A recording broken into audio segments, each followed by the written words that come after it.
tentang materi paragraf. Nah, yang pertama, pengertian paragraf menurut para ahli.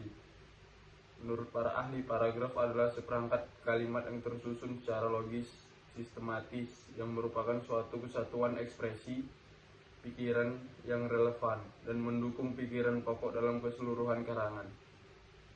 Selanjutnya, pengertian paragraf. Paragraf adalah kesatuan pikiran berupa penggabungan beberapa kalimat yang mempunyai suatu gagasan atau tema. Dengan kata lain, paragraf merupakan kumpulan kalimat.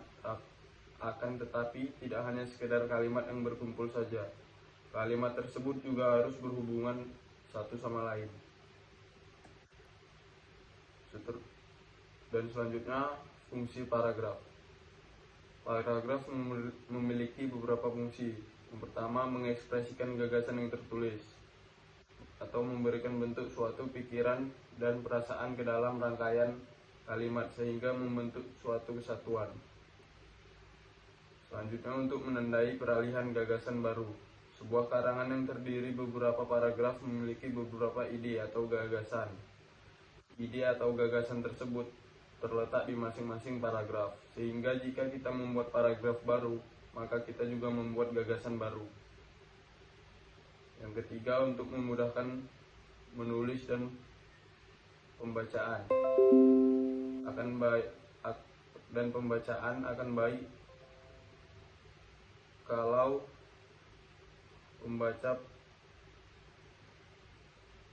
pembaca paham dengan mudah apa yang telah dituliskan. Selanjutnya, jenis-jenis paragraf.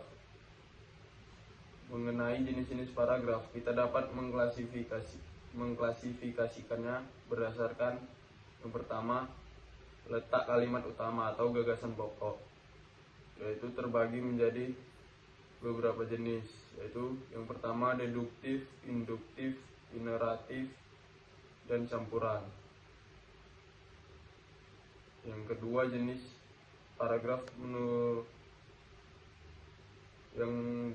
jenis paragraf berdasarkan jenis cerita, sifat, dan tujuan, yaitu terbagi menjadi narasi, eksposisi, argumentasi, dan persuasi.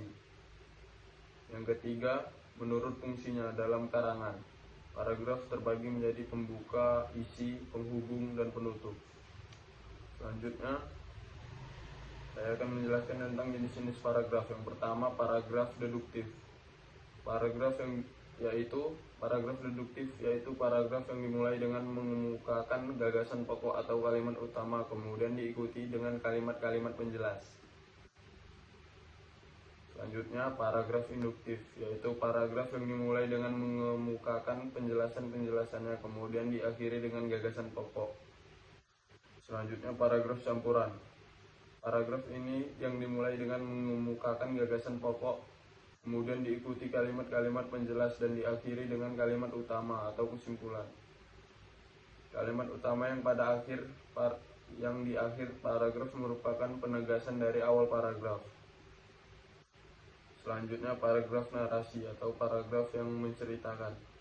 Paragraf narasi adalah paragraf yang menceritakan suatu peristiwa atau kejadian yang di dalamnya terdapat alur cerita, settingan, tokoh, dan konflik. Selanjutnya, paragraf deskripsi. Paragraf deskripsi adalah paragraf yang menggambarkan suatu objek sehingga pembaca seakan bisa melihat, mendengar, atau merasa objek yang digambarkan itu dan bisa merasakan objek yang digambarkan. Objek yang dideskripsikan dapat berupa orang, benda, ataupun tempat. Nah, sekian saja yang bisa saya dapat sampaikan mengenai materi paragraf kali ini. Terima kasih. Wassalamualaikum warahmatullahi wabarakatuh.